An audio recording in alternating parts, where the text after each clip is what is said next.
За, animated кино буюу хүүхэлдэйн кино ер нь бол нэгтэй одоо ийм аимшиг юм байгаад байдгүй шүү дээ. Гэтэ миний багтаа үзчихсэн энэ нэг Monster House гээд анимашн кино бол те бүр яалтчгүй намайг айлгаж исэн. Ер нь та нар ч гэсэн тэгээ энэ Monster House-ыг бол багтаа үзчихсэн маш сайн мэдэх байлгүй те. Одоо үзсэн ч гэсэндээ бас яг үндэ амар юм бэлээ те. Хүүхэд байхад үзсэн амар юм болов гэж бас одоо үзсэн ч эвгүй юм бэлээ. Айгүй эвгүйгүүд нэг тийм багтаа яаж юм үзчихсэн юм бол доо гэж бодогдуулахаар юмнуу зөндөө гард юм бэлээ. Бас юу гардгийг мартсан юм байлээ шүү дээ яг үнэндээ. Тэгээ бас нэг сонирхолтой юм гэх юм бол Forrest Gump, Back to the Future, A Christmas Carol гэх мэтчлэн зөндөө олон iconic киногоор алдартай.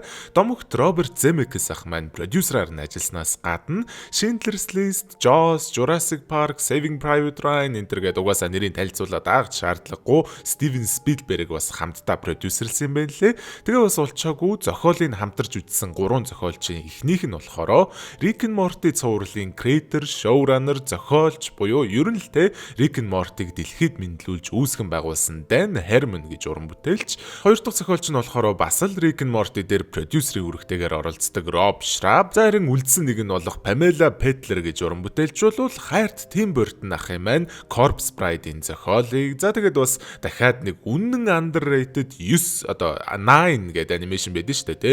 Тэрний зохиолыг бас биччихсэн эмэгтэй юм билээ.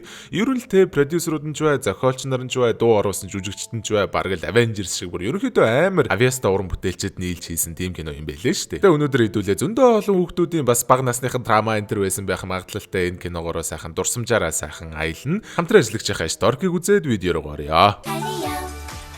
Cube, cheese, jalapeno, BBQ, chili. Naapiti, дураарай. Oat durian chips. Идээд дуусахгүй. Дуустдаггүй chips. Cube. Зүгэрш байлаа энэ зүуд байтэн бичний тэр дур булам төрх харсан чинь мансуур нь ганцуургаад ганц гурав номер чинь нуурч нуруу чинь төгс эй bad bitch зурагч энэ төгс чамд хэл хүүхс мөр Тэгэхээр кино маань намрын нэгэн сайхан өдөр шар үстэй бяцхан охин дугуй унаа явж байгаагаар эхэлж байгаа. Явж байгаад чааваас нэг neighbor cracker гэж ганцаараа амьдардаг өвгний байшингийнх нь урд хөвсөнд дугуйгаа гацааснаар миний эзэмшлээс зайл чи амтаараа идүүлмээр байна уу? Миний байшингаас хол бай. Ямар муухай харилцааны соёл юм бэ? За тэгээ киноны маань гол дүр болохоор одоо энд харагдаж байгаа DJ гээд Neighbor Cracker-ийн яг урд талын байшинд нь амьдардаг өсвөр насны хүүхэд DJ Neighbor Cracker-аас үхтлээ айдаг нь угаасаа тодорхой. Тэгээ яаж итэл бас тэр авийнхан нь Neighbor Cracker-ыг эхнэрээ алаад амьдаар нь идсэн энтер гэж ярьдсан байна лээ. Угаасаа л бас хашаа руу ойртсон хүүхэд болгоныг орилоод хөөгөөд идэг болохоор хинч байшин руу зүрхэлж ойртож чаддаггүй гэх юм уу да. Ямар ч тач DJ-гийн ээж аав хоёр нь амралтын 2 өдрөөр хотоос гарч амрах гээд явж байгаа юм байна лээ. Тэгээ манай хүн дэрийн далимдуулаад Chowder гэж нэг зүрхний андтайгаа сакс макс тоглосон шигэ байж исэн чинь Chowаас Chowder-ын шидсэн бөмбөг нь нүүрэнд нь ойж хөөрөхдөө Neighbor Cracker-ийн зүлэг рүү яваад орчдөг. DJ тэ шууд за одоо ингээ өнгөрсөө анда Neighbor Cracker-ийн зүлэг рүү орсон бол тэгээл буцааж авна гэж бол худлаа штэ гэсэн чи Chowder уйлан дуграад тэр чи анда $28 бөмбөг штэ. Би өдөрт ээжээс ганцхан $1 халаасны мөнгө авдаг. Тэгээд тэрийг 28 хоног цуглуулж мацаг барьж ээж энэ бөмбөгийг авсан штэ. Чи газ гүгэл аваад ирэлтээ тэгхүү гэж гуйснаар DJ-гийн хүн чанарын зулгаагаад бөмбөг рүү нь явж байгаа маа.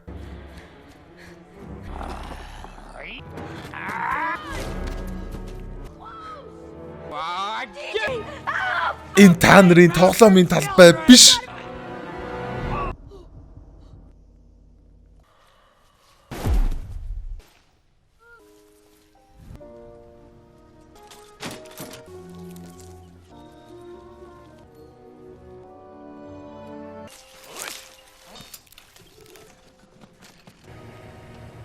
Тэ Neighbor Cracker ингээ үхчихэж байгаа юм шиг байлээ. Гэтэ хамгийн эвгүй юм нь DJ яг тэр шөнөө байшингийн сүүдэрт алуулж байна гэж хар дарж сэрснийхээ дараахан удсандаа танихгүй дугаараас дуудлага хүлээж аваад байна уу гэсэн чинь хинч дуурдаггүй юм. Зөрүүлээ залгасан чинь Neighbor Cracker-ийн байшин дах гэрээ утсан дуурж идэг.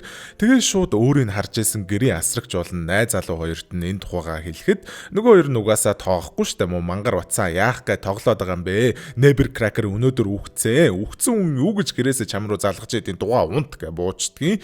DJ яалтчгүй л Neighbor Cracker-ийн гэрээс дуудлага ирсний нүдэрээ харсан болохоор Chowder руу залгаж уулзах газраа тохироод нууцаар гарахтай зэрэгцээд гэрийн асрагчийн найз залуун согтуу солиорж Neighbor Cracker-ийн байшин руу зүглээддэг. Энэ залуунаас багада яг тэр Neighbor Cracker-ийн байшингийн урдуур улаан цаасан шувуутайгаа тоглож явж байгаад Neighbor Cracker-т тэр цаасан шувуугаа булаалгаж л байсан юм байлээ л. Өстө жинхэнэ vintage Dr. Martens биш. За тэр ч.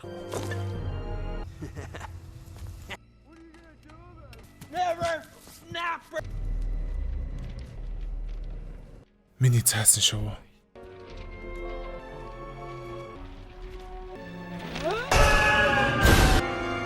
Энэ үеэр нь DJ Chowder-тай уулзаад Neighbor Cracker-ийн байшингаас дуудлага ирсэн гэд бүх ил зүйлсээ хэлсэн ч Chowder бас итгэж өгөхгүй л дээ. Тэгээд зүгээрээ андаа чамайг Neighbor Cracker-ийн үгэлт хинч буруутгаагүй штэ. Чи зүгээр би Neighbor Cracker-ыг атчлаа гэж имшээд хийм хараад байгаа юм биш үү гэсэн чи DJ итгэхгүй болвол чи өөрөө очиод үз гэснээр Chowder байшин руу зүгэлж байгаа юм. Тэ угаасаа байшин нь энгийн биш штэ. Тэ бараг Chowder-ыг идэнгээ алдаад Chowder болвол за яалчгүй энэ байшин амтай юм байна гэж итгэж байгаа юм. Улмаар манай хоёр шууд DJ-гийн өрөөнд орж хоноод шүнжэнгүү зүгээр ээлжилж сэрэнгүүтээ дурангаар Neighbor Cracker-ийн байшинг хянцсан байвал яах вэ?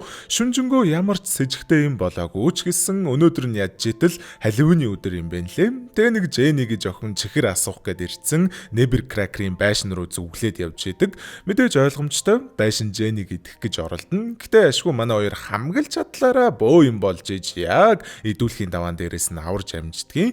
Улмаар манай гурав тэдний өрөөнд орсноор нэгэнтэйгээ бас сайхан танилцчихл байгаа юм л да. Сайн уу хатагтай намайг Chowder гэдэг. Гэтэ чи намайг Charles гэж дуудаж болно. Намайг Jenny Bennett гэдэг. Westbrook сургуулийн сурагчдын зөвлөлийн дарга. Хөөх, Westbrook ороход их хэцүү сургууль гэж сонссон юм байна.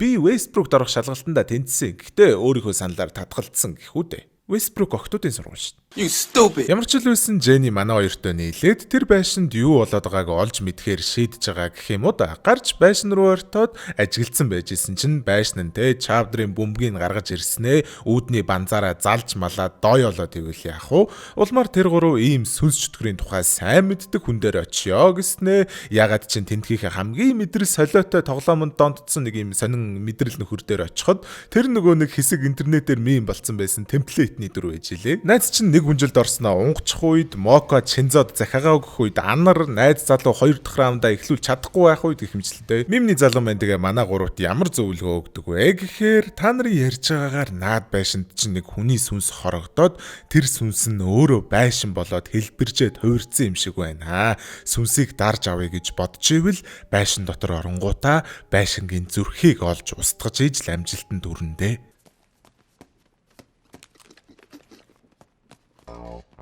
Улмаар манай гурав бяцхан хөөрхөн төлөвлөгөө зохионгуудаа хүүхдийн дүрд хувирагдсан манууха дотор нойрны юм аваачиж хийгээд тэгээд тэрийгэ идүүлэх замаар байшинг унтуулж агаад унтсан ойгуур нь орж зүрхийг устгахыг л гэж байгаа юм байлээ л дээ.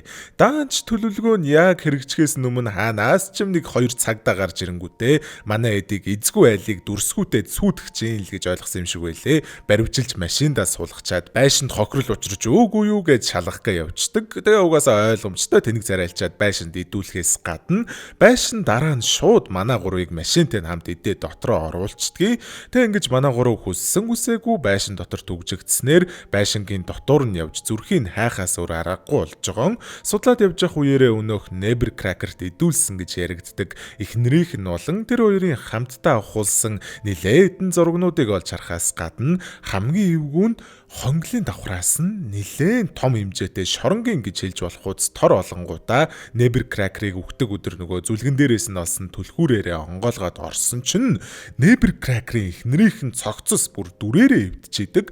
Тэгснээ бас ягаад чин гадуураа цэм тэр бүрхэгдсэн ер нь л те жоохон ч бүр нилээ эвгүй л дүрсэл байгаа юм л та.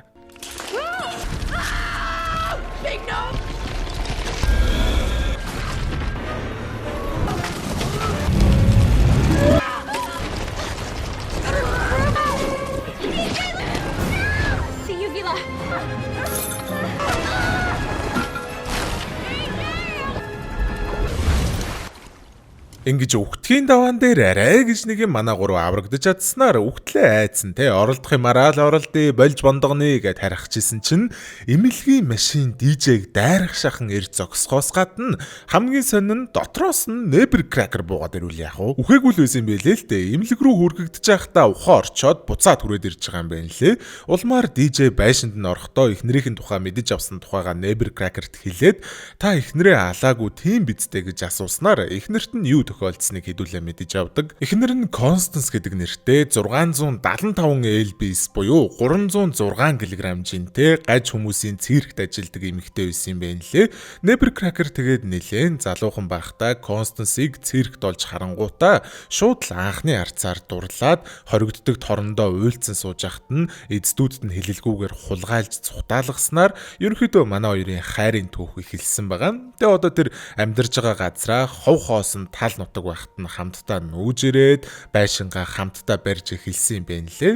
Даанч нэг л өдөр хэсэг хүүхдүүд гэрийнх нь хажууд ирчгээд Constance-ыг доогуулж тохиурхахдаа бүр чулуу мулуу авч шидээд за тэгээд харамсалтай нь Constance хүүхдүүдийг хөөх гэж оролдох замдаа өөрийнхөө хөлөндөө тэгэлж байшингийнхаа хундаамны нүх рүү унаад за бүр цементэнд булуулж маш аимшигтайгаар нас барсан болж таардаг. Neber Cracker-ыг байшингаа барьж дуусныхан дараа мэдээж те одоо бидний мэдж байгаачлан Constance-ийн сүнс байшинд нь шүүглээд хамгийн гол нь өөртөө нойртсон хүүхэд болгоныг идчихгээд байдаг тийм аимшигтай мангас болж хуурсан байгаа.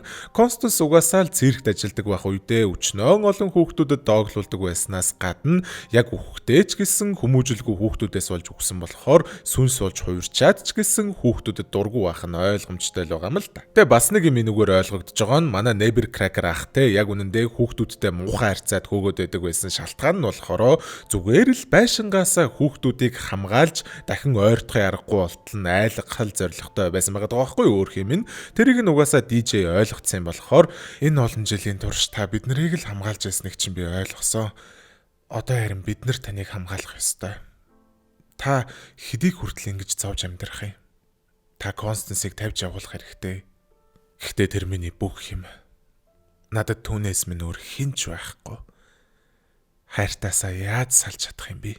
Танд бид нар байна шүү дээ. Ингээ ярьж байгааг нь Constance сонсонгуудаа шууд бронколж суурнаасаа бүр гар мараа ургуулаа босоод ирвэл яах вэ? Манай хэд бүрдээ үгтлээ айгаа зүхтаах нь ойлгомжтой. Тэгээ зүхтааж ийснаа чавдар гэж нэг эргүү юм байшинг удаашруулах гэж байна гэж жижигхэн ашааны хаалга хаагаа зогсоод идгээ тусаараа тэгэл одоо тэгээд сэтгэлэн сайхан юм да тий. Улмаар зүхтааж арай гэж нэг юм Neber Cracker Constance-ийн анхаарлын сарниулангуудаа чин сэтгэлээсээ гуйгаад би чамд хайртай ч гэсэн хүүхдүүдийг идээд байх чинь зөв зүйл биш шүү дээ. Чамаагаа тавьж явуулах цаг нь болсон юм шиг байна гэд бисрэг бөмбөг гаргаж ирээд Constance тэгээ угаасаа тэ зөвшөөрөхгүй штэ бөмбөгийг унтраачдаг.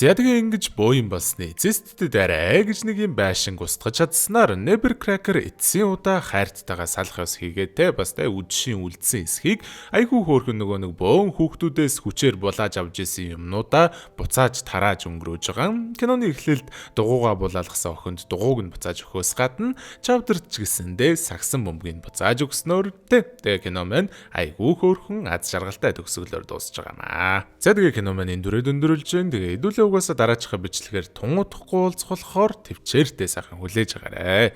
Хайртай шүү. За сайхан нараа дараачихаа бичлэгээр уулзъя. Бай бай.